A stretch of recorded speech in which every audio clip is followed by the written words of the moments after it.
तो ये जो तकबीर है ये इस्लाम की नकल है। इसका क्या मतलब हो गया? इसका मतलब ये हो गया कि हम जब भी नमाज के लिए हाथ उठाते हैं तो हम हजर अस्वद की तरफ बैठ के हाथ उठा के इशारा करते हैं। अब इसका भी एक और चीज़ है। कुछ कोई मेरे ख्याल में आज से ना 50-60 साल पहले, यानी पाकिस्तान की हिस्ट्री से पहले हरम शरीफ में वो आया था सैलाब। सब लोगों को पता होगा शायद। उस वक्त बरतानवी हुकूमत बहुत मजबूत थी, बरतानिया की हुकूमत बहुत मजबूत थी। उस वक्त वहां से हजर अस्वद जो था वो गायब हुआ था। ये किसी को पता है? हजर अस्वद एक दफा वहां से गायब हुआ था। उसके बाद वो, उससे पहले भी वो हिस्ट्री है कि उसको देख बंदा जो था, खबीस आदमी था वो, ये खुलफा की बात है उनके, यानी खुलफा राशिदीन के बाद की बात है। वो एक शख्स उसको उतार के ले गया था, उसने उसके टुकड़े कर दिए थे, वो टुकड़ों पीसेस की सूरत में हो गया था। पहले ये पूरा एक पीस में होता था। अच्छा, हजर अस्वद के ना वहां से एक टुकड़ा चोरी हुआ था, छोटा सा टुकड़ा चोरी हुआ था। और वो चोरी किया था एक अंग्रेज ने। वो अंग्रेज ने वो जो था ना, वो एक साइंसदान को वो दे दिया था। तो साइंसदान ने उसके ऊपर तहकीक की थी बड़ा अरसा। उसके बाद उसके ऊपर एक मकाला छपा था, तहकीकी मकाला, जो अगर आप सर्च करोगे हजर अस्वद के नाम से तो वो आपको मिल जाएगा, कभी वो पढ़ना।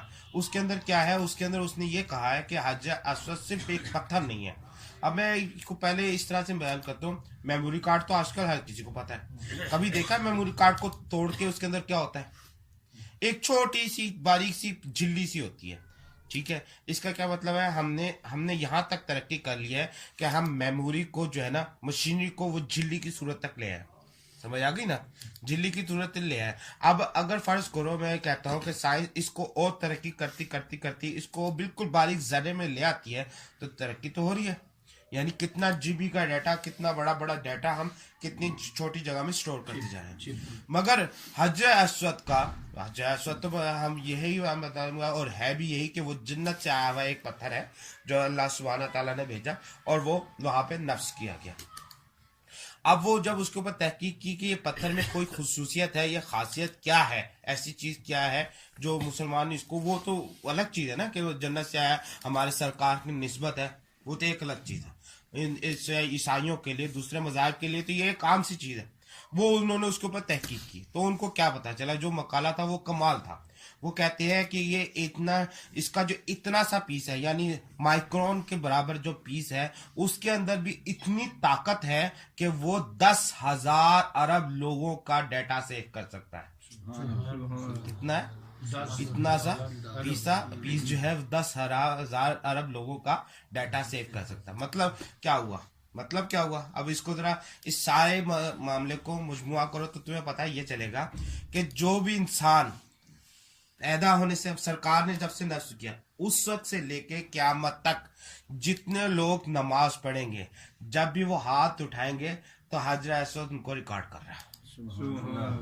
मतलब क्या हुआ कि दुनिया में कहीं भी किसी भी जगह पे वो शख्स अगर नमाज पढ़ेगा और वो हाथ उठाएगा तो उसने एक तरह से इस्लाम की सूरत में आया। जब भी इस्लाम किया तो हजर अस्वद ने उसको रिकॉर्ड कर लिया, उसके बाद डाटा मौजूद है कि तूने कितनी दफा कब कब हाथ उठा के नमाज पढ़ी थी। कैसा? ये है उस मालिक के कायनात का कलाम। और जब अंग्रेज इसको वो तहकीक करते हैं तो वो हैरान हो जाते हैं, इसमें इतनी 1400 साल पहले इतनी चीज़ें मौजूद थी, हम तो आप तलाश कर रहे हैं। मैं इसको इस तरह से कहता हूँ, हम उतनी हद तक पहुँचे ही नहीं। अल्लाह सुब्हाना ताला वो कंप्लीट एंड कह रहे को मुकम्मल ताकत है, उसके पास हर चीज़ का इल्म है, हर चीज़ उसने बनाई है, हर चीज़ ने उसने तख्लीक किया। इसको इस तरह भी कह सकते हैं कि वो सबसे बड़ा साइंसदान है। उसके पास साइंस की वो इंतहा है कि हम सोच भी नहीं सकते। ऐसी है ना, हम उसके अभी कुछ जगह पे भी नहीं पहुंचे। इसी से को हम मेमोरी में अभी तक कितने पे पहुंचे? 1 टेराबाइट या 2 टेराबाइट या 1000 टेराबाइट तक पहुंचे। टेराबाइट से आगे नहीं गए।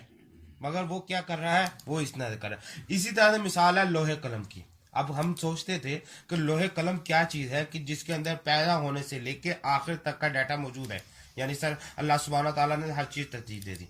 आज हमारी अकल कहती है हाँ मुमकिन है कि साइंस इतनी तरक्की कर जाए कि इतने से कुलिये के अंदर सब कुछ मौजूद हो जाए, ये मुमकिन है। अच्छा चलो, ये तो हो गया इस्लाम। अब इस्लाम से हम आगे चलते हैं। इस्लाम के बाद हम क्या करते हैं, हम खड़े होते हैं, किबला रुख अपना रुख करते हैं, और उसके बाद हम 2 मिनट या 1 मिनट या आधा मिनट, जो लोग तेजी से नमाज पढ़ते हैं, आधा मिनट के लिए हम क़याम करते हैं, एक तरह से, है ना, खड़े होते हैं। और उसमें हमें क्या कहता है, नमाज में ये सिखाया जाता है कि नमाज में आंख बंद ना करो। वैसे ये पाबंदी नहीं है, मगर कहा यह जाता है कि नमाज में आंख बंद ना करो। इसकी कोई वजह सोची है? इसकी वजह यह है कि इस तिब ये कहती है, मेडिकल साइंस ये कहती है कि जब आप खड़े होते हो हाथ बांध के, और जब आप आंख बंद करते हो, तो आप नींद किसी कैफियत में चले जाओ। मगर अगर आप आंखें खोल के एक जगह आंखें मरकूज करके हाथ बांध के खड़े होते हो, तो आपका जिस्म एकदम रिलैक्स हो जाता है। इंसान दौड़ धूप के जो हम मामलात है, जितना तेजी से वो हरकत कर रहा होता है, 1 मिनट के अंदर, वो 1 सेकंड का जो हिस्सा होता है, उसके अंदर मेडिकल साइंस कहती है कि ये बेहतरीन वक्त होता है, इंसान का जिस्म जो होता है एकदम कूल डाउन हो जाता है। वो ऐसे ही है, आप किसी मिसाल देते हैं ना, मुझे ग्राइंडर मशीन चला रहे हो, आप मुसलसल नहीं चलाते, तो थोड़ी देर बाद उसको सुकून देना होता है। ऐसे ही होता है, क्यों होता है? तो अगर जब मुसलसल चलाएंगे तो पटाखा मार देगी। बहुत सारी चीजें ऐसी हैं कि आपने मुसलसल नहीं चला सकते, थोड़ी देर बाद उसको सुकून देना। ये ऐसे ही है कि जिससे हमको बॉडी नमाज का फायदा है कि जब इंसान नमाज के लिए जिनमें खड़ा होता है 5 वक्त में, मखसूस वक्त में, तो उसका क्या होता है, एकदम उसका बॉडी कूल डाउन हो जाती है। उसके बाद हम अगला हिस्सा चलते हैं, रुकू में जाते हैं। रुकू में जाते हैं। अब मेडिकल साइंस का कुछ अर्सा पहले, कुछ साल 1.5 साल पहले की बात है, एक साइंसदान ने अपना मकाला शाया किया था। उसने एक तकरीर में एक बात कही थी। उसने कहा था कि मेरा बस चले ना, तो मैं यूरोप और अंग्रेज हम सब में ना ये पाबंदी करूं कि 5 वक्त की नमाज पढ़नी। उन्होंने कहा भाई तू काफिर है, तू ये क्यों कह रहा है? कहने लगा तुम लोगों को ये मालूम नहीं है कि इंसान का जिस्म जो है ये ऐसे ही है जैसे 3 मंजिला इमारत है। अब 3 मंजिला इमारत, निचले मंजिल में मोटर लगी हुई है, उसने पानी ऊपर भेजना है, तो वो पहली मंजिल पे जिस फ्लोर पे है उधर तो पानी बहुत तेज होगा, दूसरी मंजिल पे उससे कम होगा, तीसरी मंजिल में बिल्कुल कम होगा। ठीक है, मोटर जोर लगाई जाएगी, आखिरकार उसने थक जाना है और एक दिन वो बंद हो जाएगी। यही हाल दिल के पंप का है। दिल का पंप जो है, दिमाग तक जो है, वो बड़ी मुश्किल से पहुंचाता रहता है जब जवान होता है। उसके बाद क्या होता है, वो थक जाता है, और हार्ट अटैक की कैफियत जो है यूरोप में ज्यादा है, मुसलमानों में कम है। क्यों कम है? इसलिए कि जब वो सजदा करते हैं तो उनका खून की रवानगी बहुत तेज हो जाती है, और वो जो मशीन जो होती है उसकी पावर दुगनी से तिगनी ज्यादा तब्दील हो जाती है।